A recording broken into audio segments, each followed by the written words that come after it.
ver esses dois papéis de novo.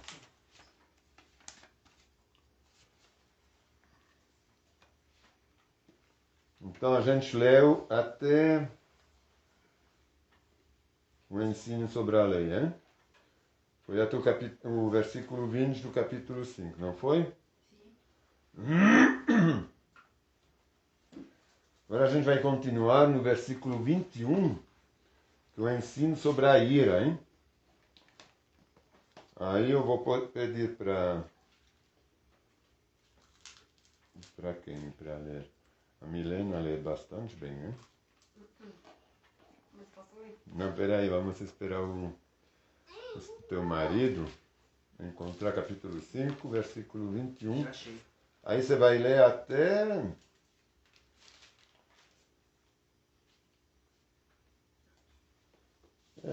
até o 22, até o 23, né? Sem ler o 23.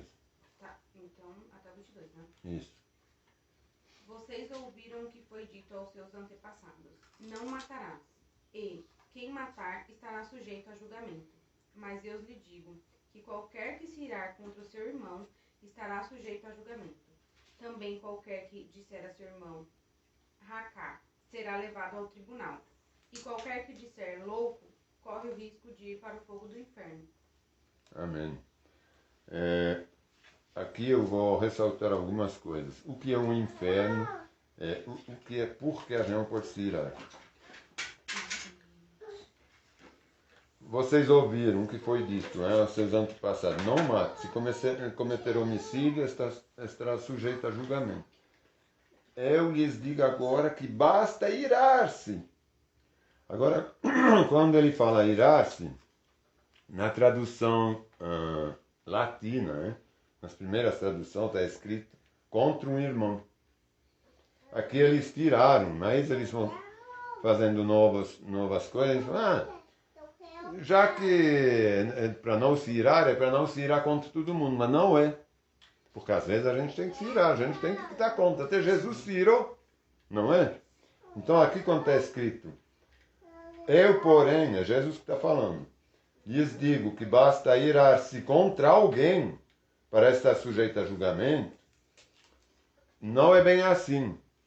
Se irar contra um irmão. Por quê? Porque um irmão ele faz parte do mesmo corpo.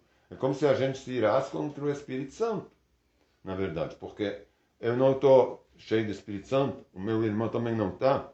Ele não é membro do mesmo corpo de Cristo.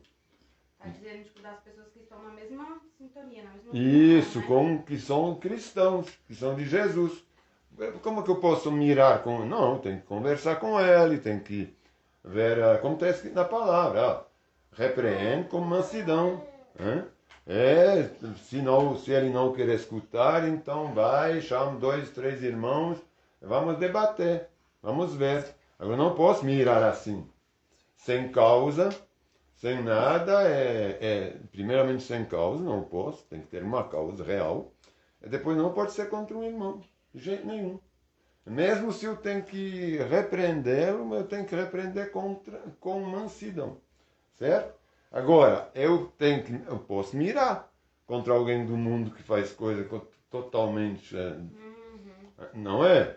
Eu não vou ficar assim irado com alguém que está servindo o capeta, não, vou passar a mão. Não, comigo não, aí não. Não, aqui não, nessa casa não, você sai daqui, você não põe mais o pé aqui até... Tem que ser, a gente tem que ser... Nosso sim é sim, nosso não é não. A gente ou é quente ou é frio. A gente não pode ficar lá em cima, não, tudo bem. Deixa passar, que está tudo certo. Não está tudo certo, não. Jesus, quando ele entrou no templo, que ele viu todos os vendedores de os camelô, ele pegou, chutou tudo e pegou um negócio que era com pontas, né, de aço, de ossos. Ele estava... Era tipo um chicote, mas muito violento, né, que eles usavam depois para chicotear, que arrancava a pele. Então, a única vez que ele se irou, mas ele se irou. Só que ele nos deu o exemplo, a gente não pode aceitar. Claro que ele não dá o exemplo de bater nas pessoas. Ele não bateu em ninguém, mas ele se irou. Era o zelo da casa do pai dele. Estão fazendo da minha casa um Sim, mas a gente é a casa dele, né? Entendeu? Ela não tinha o Espírito Santo morando nas pessoas ainda. Então ele estava realmente lá dentro dessa casa, que hoje realmente o Senhor está na casa através da gente, não porque é um lugar sagrado. Por que ele tirou por quê? Não, porque naquela época o lugar era sagrado. O véu não tinha se rompido. Então o templo tinha, dentro do templo, tinha um lugar, o altar, que era sagrado mesmo. Que só o sacerdote podia ir. O povo não podia ir, ele morria. Até está escrito, você pode estar morto. O Senhor, tem gente que morria quando entrava lá. Era só para os levitas, que era o povo escolhido de Deus, que podia, ainda escolhido por Deus, que podia estar lá no lugar santo, no altar. O povo não podia. Então, quando Jesus foi lá no templo, tinha lá Deus, esse altar. Tinha esse lugar santo. Agora, hoje não. Hoje todos nós, como a gente leu hoje de manhã, somos sacerdotes. Somos sacerdotes reais do rei. Está escrito em Pedro, que a gente leu. Então, o sumo sacerdote é Jesus. Então, Jesus vive em nós. Então, ele não vive no templo. Quando ele foi crucificado, que ele morreu, o véu se rasgou entre o que separava o altar do resto do templo, do povo. Então, ele deu acesso a Deus, ao povo, através do Espírito Santo. Então, que a gente faça bem a diferença, que lá ele se irá como a gente tem que se irar.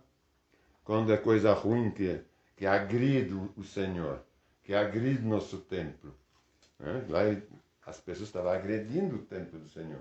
Então, quando as pessoas falam coisas que não fazem nexo para você, você pode não se irar de bater na pessoa, mas não aceitar. De jeito nenhum. Mas não tem que estar em cima do muro e aceitar. Certo? Depois, porque logo antes ele fala, não mate, se cometerá homicídio, estará sujeito a julgamento. Então, ele não pode se irar contra alguém e matar.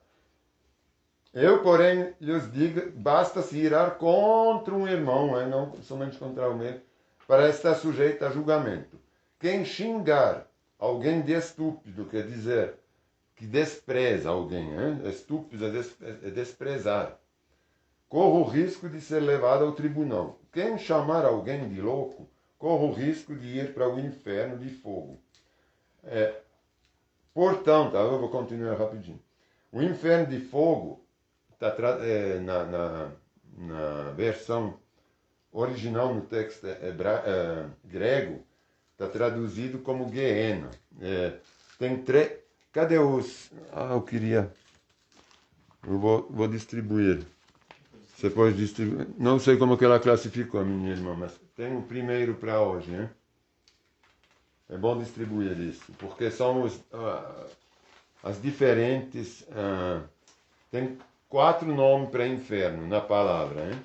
4 em grego, 3 em grego, 1 em hebraico, que significa tudo o inferno, mas que tem, na verdade, uma profundidade diferente.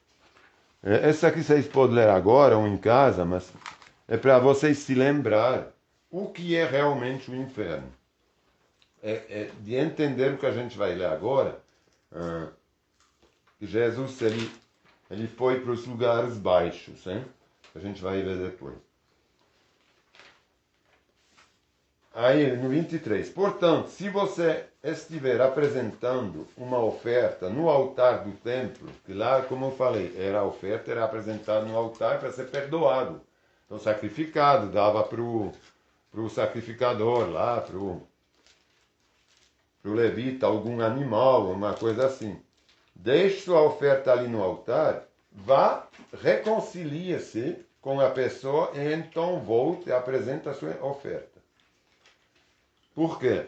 Não adianta fazer uma oferta, por exemplo, pedir perdão a Deus para algum perdão, para algum pecado que a gente fez, se a gente está com mágoa, rancor no nosso coração, que a gente não perdoou para alguém que fez uma coisa ruim para a gente, que a gente está continuando com mágoa. Tem que entender bem a diferença. Como a gente falou hoje de manhã, que não era para dar o perdão assim de graça para as pessoas, que o batismo, ele é o batismo de arrependimento, que a gente tem que pedir perdão para as pessoas, e não perdoar assim de cara as pessoas que não nos pedem perdão, como Deus não nos perdoa, se a gente não pede perdão. Se a gente não se converte, Deus não vai nos dar a vida eterna com Ele. A gente vai ser jogado no inferno, hein? Então, mas tem uma diferença entre a gente perdoar alguém que nos pede perdão ou a gente ter mágoa. A gente não pode guardar mágoa. Mesmo se a pessoa não nos pediu perdão, a gente não pode ter mágoa. Essa aqui, quando eu vejo ela, não vou saudar, não ter mágoa.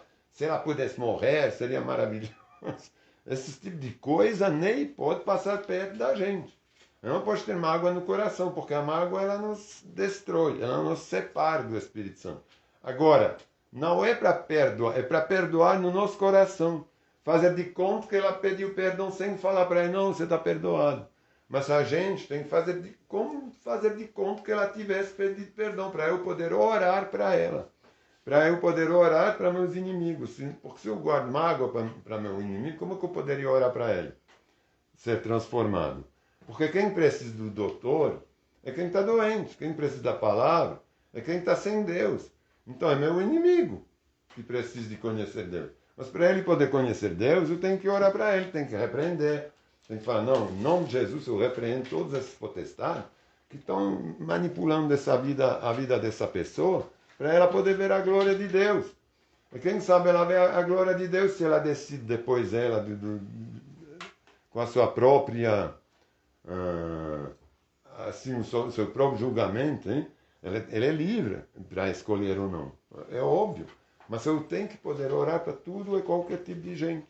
Não somente para meus irmãos, mas principalmente para quem precisa. Então, para isso, eu não tenho que ter mágoa, mas também não posso passar a mão na cabeça. Não se tranquiliza, eu sou cristão, eu entendo todas as coisas ruins que você faz. Não. Eu amo você, mas eu não posso amar o que você faz. Não entendo, não. Certo? Aí, em relação a isso, vamos lá até o final até o versículo 26. Vá reconcilia-se com a pessoa, então volte e apresente a sua oferta. Não adianta dar uma oferta, ou orar, pedir alguma coisa para Deus, sem ter se reconciliado, se a gente fez alguma coisa ruim. Né? Quando você e seu adversário estiver a caminho do tribunal, acertem logo suas diferenças. Do contrário, pode ser que o acusador o entregue ao juiz. O juiz a um oficial e você seja lançado na prisão. Então o que adianta ser rebelde? O que adianta guardar uma mágoa no coração? Melhor eu tentar me acertar com qualquer tipo de desentendimento.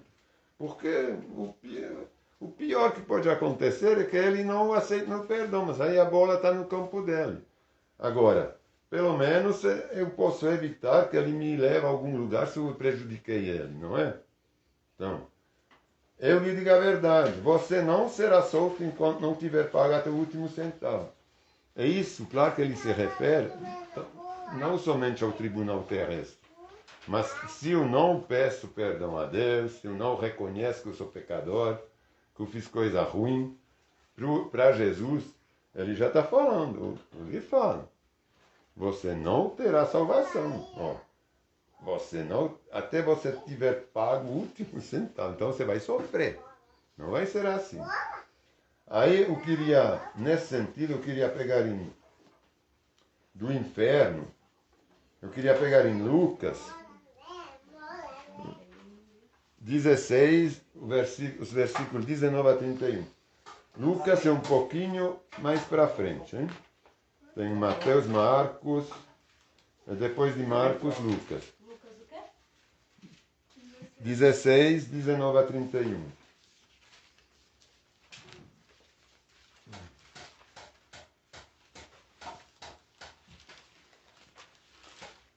Sermão na Montanha é muito bom porque a gente pode, através desse sermão, abranjar muitos outros lugares da palavra e entender muito melhor o que ele quer dizer através da própria palavra. Né? Então, Lucas 16, 19 a 31. Todo mundo encontrou? 19 a 31. Então, Jesus diz: havia um homem rico que se vestia de púrpura e de linho fino e vivia sempre cercado de luxos. À sua porta ficava um mendigo coberto de feridas chamado Lázaro. Ele ansiava comer o que caía da mesa do homem rico, e os cachorros vinham lamber as suas feridas abertas. Por fim, o mendigo morreu e os anjos o levaram para junto de Abraão. Você vê, ele morreu, o mendigo, e quem o levou? Os anjos. Junto a Abraão. Abraão é um homem de Deus, hein? Está no mesmo lugar? 16. Sim. Você está em Lucas, hein? Não é Lucas, não? Hã? Não é Lucas, não? Ah, é 16, né? 16. Agora, versículo 19. O final lá. A 31. Aqui no versículo 22. Por fim, o mendigo morreu e os anjos o levaram para junto de Abraão. Você vê que os anjos, quando morreu, os anjos pegaram ele e levaram lá junto a Abraão. O rico também morreu e foi sepultado e foi para o lugar dos mortos. Não houve anjos que levaram para... Foi para o lugar dos mortos. Ali em tormenta... Então, esse lugar dos mortos, eu explico aqui nesse negócio, vocês vão ler depois, vocês vão entender as fases, os vários lugares que tem. Ali em tormento, ele viu Abraão em tormento, estava sendo atormentado já. Ele viu Abraão de longe, com Lázaro ao seu lado. Então, você vê que ele foi num lugar, o outro foi em outro lugar, mas os dois se viam. Quer dizer que o paraíso está do lado do inferno. Quer dizer, a gente, eles podiam se ver. Tinha lá o paraíso, tinha o inferno ali. Certo? O rico gritou: Pai Abraão, tenha compaixão de mim. Mande Lázaro, que é o pobre, que ele dava só as migalhas para comer. Mande Lázaro aqui para que molhe a ponta do dedo em água e refresque a minha língua. Estou em agonia nestas chamas.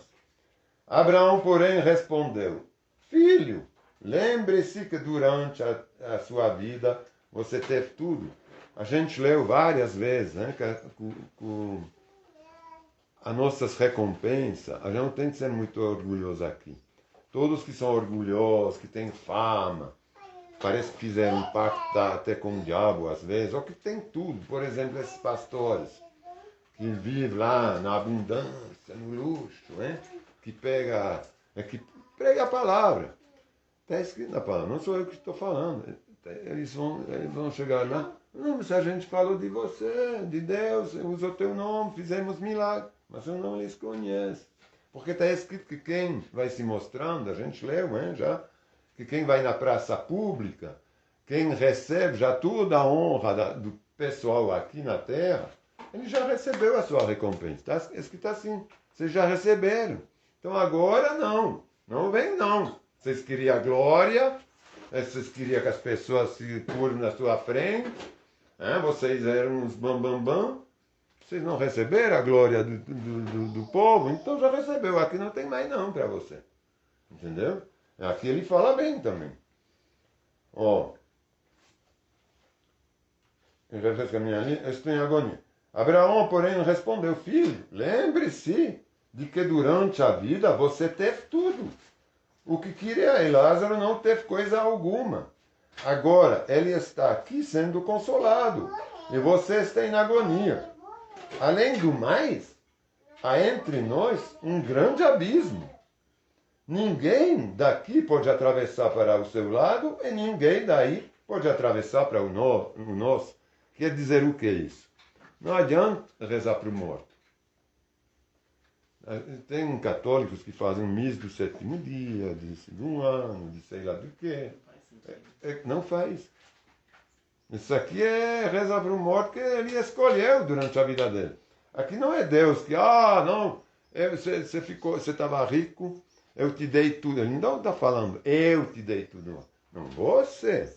Entendeu? Não quer dizer que o rico ele não vai para o céu. Não é isso.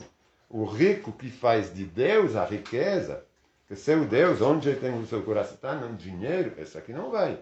Agora, o rico, como Salomão, como Abraão, eles eram caras que tinham rebanhos grandes, eles eram bem. Eles estão lá. Por quê? Porque sempre olharam e obedeceram a lei de Deus. E não olharam para si. É como o Jó. O Jó, ele perdeu tudo, mas ele sempre olhava para Deus. Ele nunca renegou Deus. Então é isso importante. É o coração. Não é porque um é pobre e um é rico. Mas o rico não queria que o pobre ficasse bem. E não queria dar um pouquinho da riqueza dele para que o Lázaro ficasse bem. Não, ele tinha que comer junto com os cachorros, as migalhas. E eles falam, não, vem cá Lázaro, senta aqui, ó. Eu tenho comida de sobra aqui. Sente na mesa comigo. Eu vou te fazer um prato, não é? E quem sou eu, bambambam, para eu comer na mesa e o outro comer lá na cadeira com o prato no joelho, nas pernas? Não, isso aqui não faz sentido. É isso que ele está falando. Você não ajudou, você não fez. Então ele não teve coisa nenhuma, você teve tudo. Você queria ser o bambambam. Então o rico diz, por favor, pai Abraão, pelo menos manda o Lázaro à casa do meu pai. Pois tenho 5 irmãos. Acho que ele já estava seguindo o caminho do rico, hein? Tenho 5 irmãos e quero avisá-los para que não termine neste lugar de tormento. Como a gente faz, né? Como vocês fazem. Agora o próprio Wagmar está avisando a irmã dele. Está avisando. É um pouquinho essa história, né? Aqui. Ele está te avisando, ó. É como se fosse o Abraão.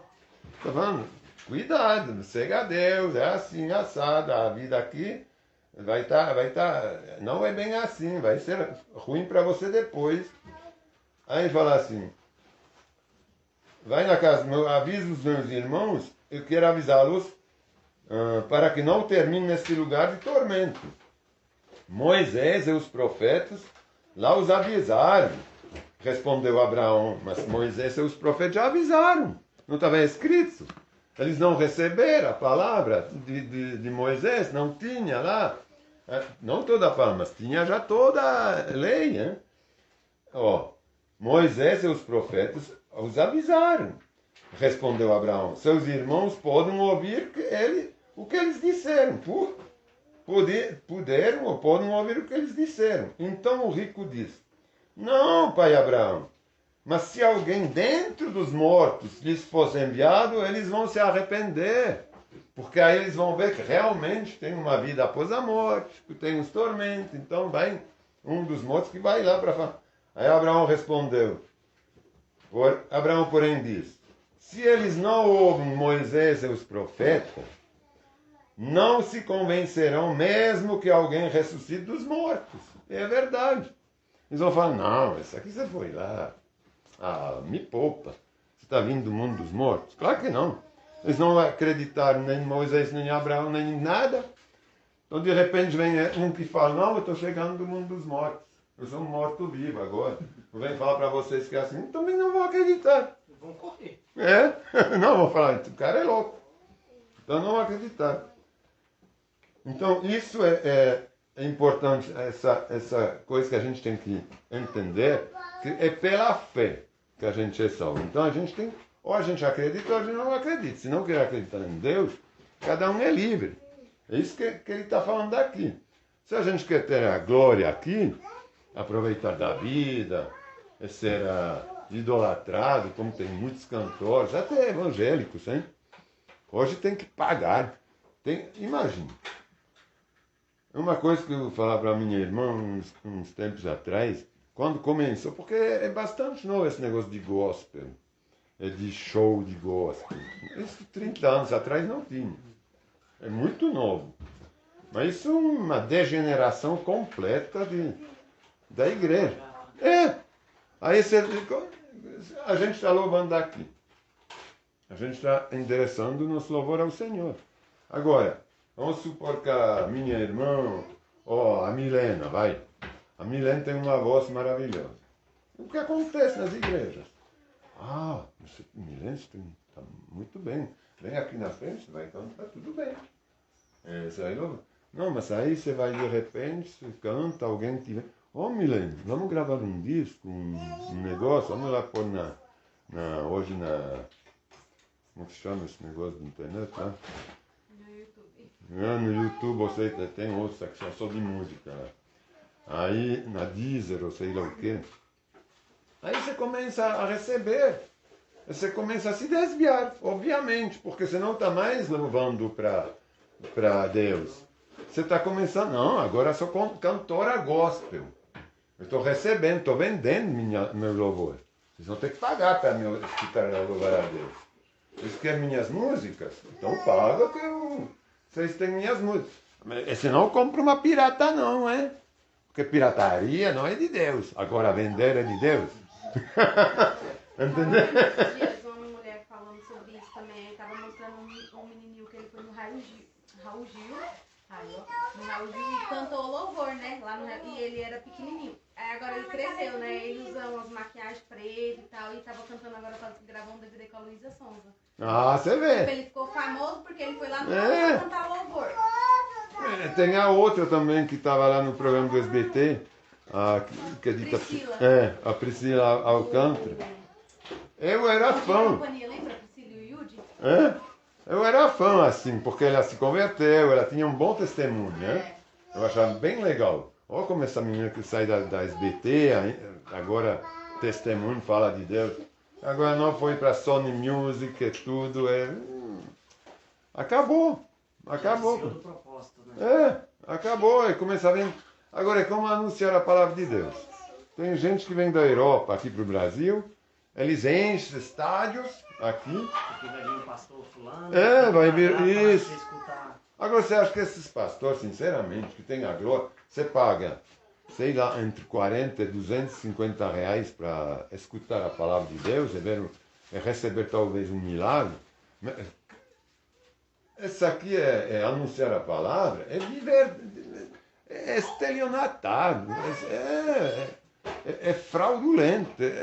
Jesus, será que ele recebeu alguma coisa? Um dia o Paulo recebeu, o apóstolo Paulo recebeu. Não, o máximo talvez ofertas. Um dia que estava passando necessidade, alguém. Um alimento, um banho, uma roupa. Talvez até um dinheirinho para se virar em Roma. Mas de umas igrejas que levaram. Mas é só. Não, nunca lhe pediu nada. Ele fala, o próprio Paulo fala, não, eu não estou pedindo nada. Eu estou trabalhando. Ele construía tendas, hein? Fazia tendas. Então, agora hoje está vendendo a palavra, enche estádios, recebe milhões, tem uma vida boa. Vocês acham que eu não estou julgando sim, mas eu não estou profetizando isso, mas eu não acho que vão ter uma recompensa. Eles têm a recompensa deles.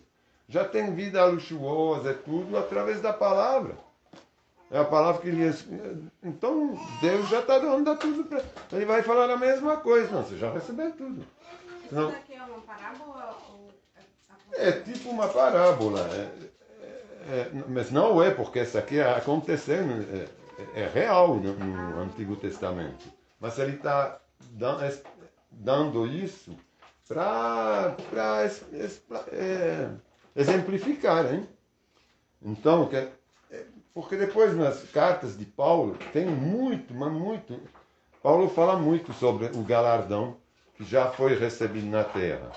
Que a gente não tem que ter orgulho. Tudo que é orgulho, por exemplo, eu aqui. Agora eu estou dando a palavra, hein? Não, se o Wagmar quer falar alguma coisa, não. Aqui não pode não, Wagmar. Você não é ainda maduro para receber do Senhor. Eu posso julgar isso. Se ele recebe uma palavra do Senhor, se ele recebe um versículo, ele pega na palavra, eu posso falar, não pode. Claro que não. Se ele recebe, quer ler alguma coisa na palavra, como quando eu peço para ler, por que não poderia qualquer um ler dentro da palavra? Você está lendo a palavra. Não está pegando um livro ensinando alguma coisa errada, entendeu? Então não há melhorar ninguém. Eu não sou melhor que ninguém. O Wagmar não é melhor que ninguém também, mas não é pior. Eu não sou pior que ninguém, eu sou um homem normal. Eu tenho minhas fraquezas, como todo mundo tem. É nas nossas fraquezas que a gente reconhece o poder de Deus, porque quando a gente sempre está lá no pedestal, a gente não quer saber de Deus. Então a gente tem que ser homem. Em primeiro lugar, ou mulher, né? Eu estou falando homem. Em geral, a gente entende. Em geral. Então todos têm as suas fraquezas, os seus dons, os ministérios. Se a gente vai atrás, as pessoas, a Assembleia, os irmãos vão reconhecer na pessoa os dons. São os irmãos, somos todos nós que temos que reconhecer que o Wagmar é de Deus. Não é ele falando, eu sou de Deus. Isso aqui não funciona. Ninguém pode falar. Posso falar que sou de Deus, mas não é. Eu sou de Deus, vocês têm que fazer o que eu estou falando. Porque eu sou de Deus. Mas isso aqui não existe. Tem que fazer o que está escrito na palavra. Certo? Então vamos voltar para Mateus 5. Eu vou só ler mais um, para a gente avançar um pouquinho. Como a gente começa um pouquinho mais tarde também. Mateus 5, né? É o 5. Mateus Qual que é o 5. versículo? Agora, sobre o adultério, porque isso aqui é muito interessante. Eu vou só tirar, está esquentando muito.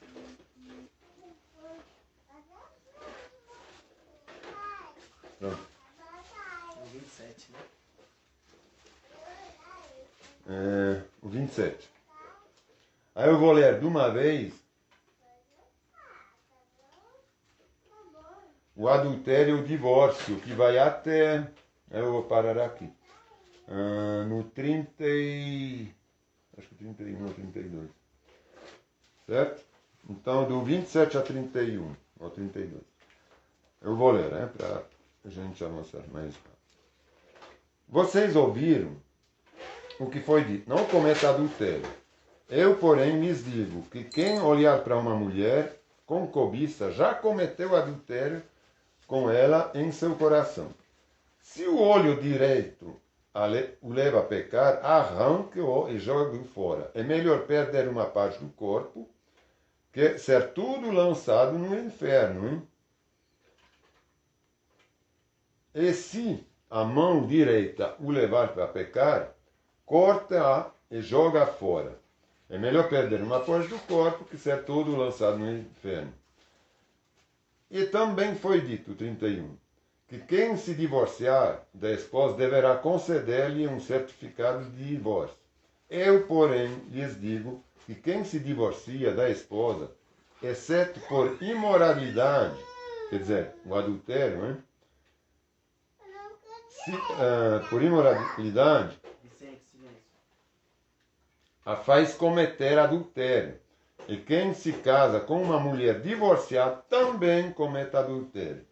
Então eu quero ler lá, para a gente entender melhor, isso entre o adultério e a carta de divórcio, o divórcio. A gente vai ler lá em Deuteronômio 24, 1 a 4. Porque parece, como ele está falando aqui, Jesus, está escrito, quem se divorciar deverá conceder-lhe um certificado de divórcio. Quer dizer que a gente pode divorciar, hein? A princípio. Mas só que não era um pecado. Deuteronômio 24, capítulo 24, versículos 1 a 4. É o quinto livro da Bíblia, bem no início. Mira, você ajuda já achou? Rapaz, a gente tem só eruditos aqui. Eu que não achei. Mas é de tanto falar. Deuteronômio 24, 1 a 4. 24, os primeiros 4 versículos. Se um homem se casar e a esposa... Escuta bem lá o que está escrito. É muito abuso. Se um homem se casar e a esposa não for de seu agrado, porque ele descobriu alguma coisa vergonhosa da parte dela, ele escreverá um certificado de divórcio e dará a ela, mandando-a embora da sua casa. Pois, depois de partir, ela poderá casar-se com outro homem. Então, quando fizeram isso, acho que o Moisés, né, que decretou isso. O Moisés, ele recebeu os 10 mandamentos. Né? Tem toda a lei escrita aqui, por Deus, certo? Nesses 5 livros, antes, em Levítico, vem toda a lei. Aí lá no Deuteronômio, no 5º, ele fala, eu acho que a minha mulher não está ficando velha. Eu quero pegar uma mais novinha.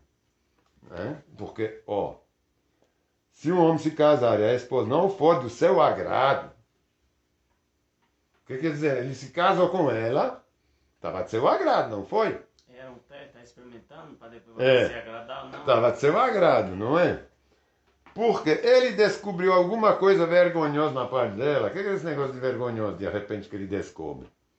Porque ele certamente, essa carta de divórcio não veio 2 dias depois de casar. Veio talvez 15 ou 20 anos depois, hein? Então, não está escrito, mas a gente pode pressupor. Não, a menos que ela tenha o que de vergonhoso? Aí seria um adultério, então seria possível. Porque o que ela pode ter no corpo de vergonhoso? Seria só no caso que ela não tivesse mais virgem, então. Mas nesse caso, ele poderia, está escrito aqui, só se for por imoralidade. Então é adultério. Se ela não está mais virgem, pressupõe-se que ela foi imoral. Né? Mas,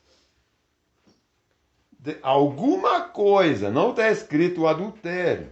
É por isso que ele fala a Jesus, mas isso aqui está errado. Você não pode se divorciar.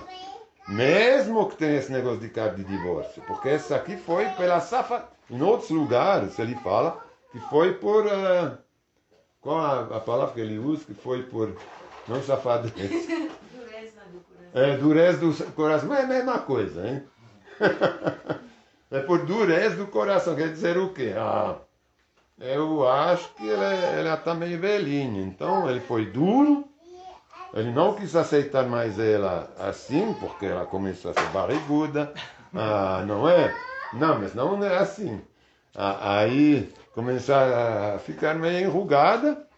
Então a dureza do coração dele, não, agora eu quero uma mais assim. Aí ele faz uma carta de divórcio. Esse aqui é Jesus que falou. É por causa da dureza do coração. Então, não vem. Esse aqui não é legítimo, porque tem uns que falam, não pode divorciar. Não pode, não. Não pode divorciar. A menos que ela tenha realmente feito adultério. Mas senão não pode. Não tem motivo nenhum. Porque aí ele fala aqui. Também foi dito, quem se divorciar da esposa deverá lhe conceder um certificado de divórcio, que é esse que a gente leu aqui, que Moisés fez. Eu, porém, lhes digo que quem se divorcia da esposa, exceto por imoralidade, a faz cometer o adultério. Por quê? Você dá uma carta de divórcio para ela poder recasar com outro? Então ela está adulterando. Naquele instante, porque Deus não reuniu os dois para uma carne só. Ele não casou, o casamento não tem carta de casamento na Bíblia, em lugar nenhum. É por isso que eu falo. Não deveria haver carta de divórcio. Também ele fala aqui. Não pode. Não há carta de casamento e não há carta de divórcio. Isso é inventado pelo homem. É por safadez mesmo. Porque o casamento bíblico sempre será quando algum casal se junta e vira uma carne só. E são casados e acabou. tinha que pensar antes. Senão era para ser assim. Tudo bem quando se faz na ignorância, que antes de conhecer a palavra, a gente admite que tudo bem, fez para mim. Agora, uma vez que sabe que não pode, então não é para fazer mais. Não, então já fiz 2, 3, 100 vezes antes, então posso continuar. Não, porque agora você foi advertido. Agora você sabe, agora você tem Deus no coração. Agora não é mais para fazer isso. Agora quando vai, próxima vez transar ou fazer alguma coisa, vai ser para sempre. Vai ser conhecendo a lei de Deus. E sabendo que Deus juntou essas duas carnes para virar uma só. E não a carta de divórcio, não a carta de casamento, que oficializa, pode fazer uma festa na igreja, não tem problema, a gente pode casar, mas não é depois a festa que oficializa na frente de Deus. É nem o sacramento do que aceito como esposo para tudo. Não, isso é tudo. Do homem, não, é para fazer tudo bem, a gente pode fazer tudo isso, mas sabendo que não é isso, sabendo que não é isso que faz o sacramento bíblico, a coisa sagrada do casamento. Agora, então, eu, porém, lhes digo que quem se divorcia da esposa, exceto por imoralidade, já faz cometer adultério. E quem se casa com uma mulher divorciada também comete adultério. Porque ele está sabendo que ela já foi casada, que o cara não devia dar essa carta de divórcio, mas não tem que casar com ela, porque ela já foi casada. Ela já está no mundo. Então, porque lá, é claro que no entendimento que todo mundo já sabia, já estava com Deus. Né? Era coisa da lei. Então, ele já tinha Deus no coração, já tinha o ensinamento da lei. Deus, que ele não leva o nosso tempo de ignorância, porque a partir da frente, um exemplo, hoje eu vou me batizar, conheço a palavra, quero seguir o caminho de Deus e eu vou fazer isso com a Milena. Exatamente, você não pode divorciar, se ela divorcia, porque se ela não te traiu, ela não vai poder mais casar, e ninguém pode casar com ela, porque não foi, ela não te traiu, não, se ela não te traiu é que ela está, você que errou, ela pode se casar, não, fala Paulo. Agora, se ela divorcia, quer sair do casamento, ou você quer sair, não pode mais casar. Acabou. Porque não existe carta de divórcio. Ele fala, não existe. Sem motivo. O único motivo é a traição. Não tem. E o traidor não pode... não tem a incompatibilidade de humor. Não, ela está achando uma coisa, eu estou sempre achando uma outra. Ela acha que a grama é verde, eu acho que ela está azul. Entendeu? Não pode ser por causa disso. Isso uma vez casado na frente de Deus. Agora, tem gente que casa antes de ter a palavra, mas isso é muito complicado. Né? É muito complicado. Como, por exemplo, você teve relacionamento antes da palavra. Hoje você sabe que não pode ter mais. Hoje é a milênio. Vocês agora aceitaram que esse casamento, essa união de vocês, ela foi agora selada por Deus. Porque vocês se converteram, vocês não cogitariam, imaginariam se separar para casar com outro. Porque você sabe que agora não. Você está uma carne. Você aceitou o seu casamento sendo abençoado por Deus. Vocês se converteram juntos. Então, acabou. Agora vamos supor que um esteja se convertendo e a outra não. Você não poderia, por exemplo, ela não quis se converter. Você não poderia repudiá-la também não. Entendeu? Você não poderia falar, não, ela não quer se converter. Então não quero, quer casar com uma outra. Que é convertido da igreja, não pode. Entendeu? Pode até se ela faz alguma coisa, poderia. Se ela não faz, é que você repudia. Vamos supor que você está com coração duro, como ele fala aqui, então você não casa mais. Então não adianta repudiar uma mulher que não fez nada, você não pode mais casar. Então não adianta. Entendeu? Você pode ter talvez o sossego, se ela sempre está com uma goteira, que está escrito.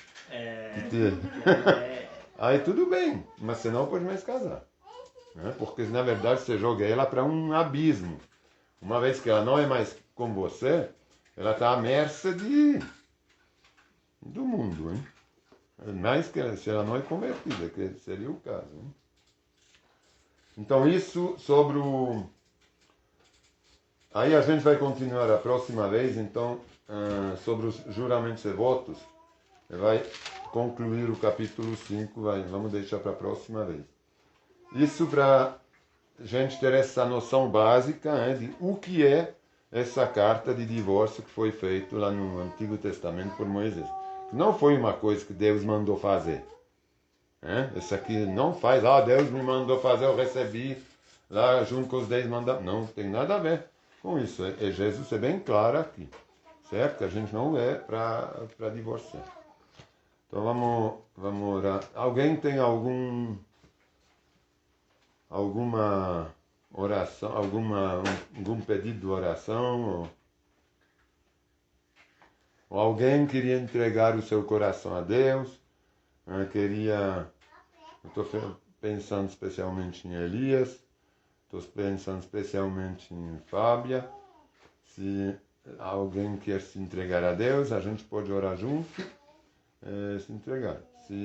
Mas tem que ser um desejo do coração, e não porque não tem que ser a emoção, porque eu estou pedindo agora, então vou fazer. Não, tem que ser real. Eu estou pedindo, mas que seja real, não que seja uma obrigação. Certo? Então vamos orar para concluir o culto. Senhor, eu te agradeço. Muito obrigado por esses momentos em família, junto, porque nós somos teus filhos, então nós somos irmãos entre a gente, Senhor. A gente te agradece por esses laços que a gente tem através de ti, meu Deus, que pagou por nossos pecados, que realmente se entregou, porque sem ti, Senhor, com a lei, a gente não teria essa salvação nunca, porque nosso coração é corrupto, Senhor, porque ele vem já lá de longe com Adão, Senhor. A gente tem a corrupção dentro do sangue, sem a tua graça da salvação a gente não poderia chegar nunca no teu reino.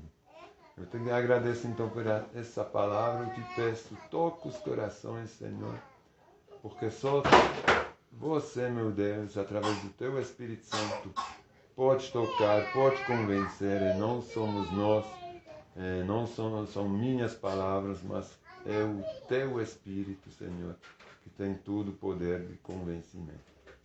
Eu te coloco esse dia nas tuas mãos, Senhor, eu te agradeço já pelo almoço que a gente vai ter e por todas as alegrias que você dispensa nos nossos corações, por nos guiar em todos os nossos atos, na nossa vida. Muito obrigado, Senhor. Amém. Amém. Amém. Sim, vamos aplaudir o Senhor. E vamos comer. E vamos continuar.